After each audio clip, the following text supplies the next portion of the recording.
Ana sənin nurla açılır səhər, qəlbimdə daim var ən böyük dəyər.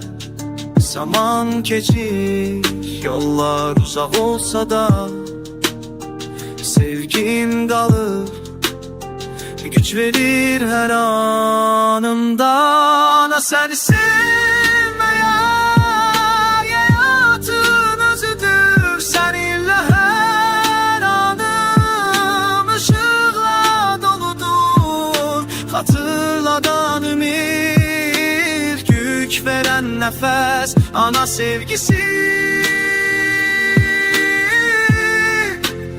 ən böyük əvəz.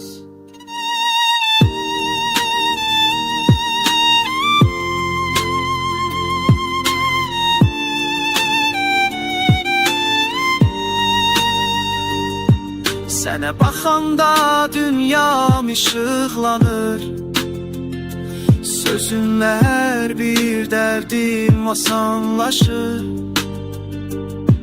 Mənim yolumda sən dayaqsan həmişə, sevginlə qalxıram, düşsəm də yerə. Ana səni sevmək həyatın özüdür, səninlə hər anım ışıqla doludur. Xatırladan ümid, güc verən nəfəs, ana sevgisi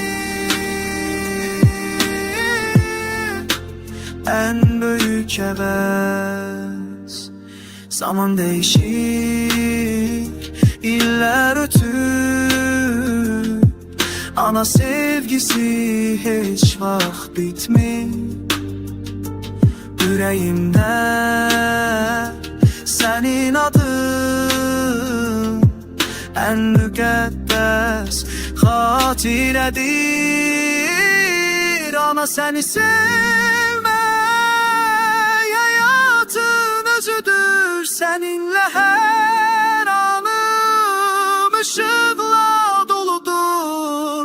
Xatırladan ümid, güc verən nəfəs, ana sevgisi ən böyük əvəz.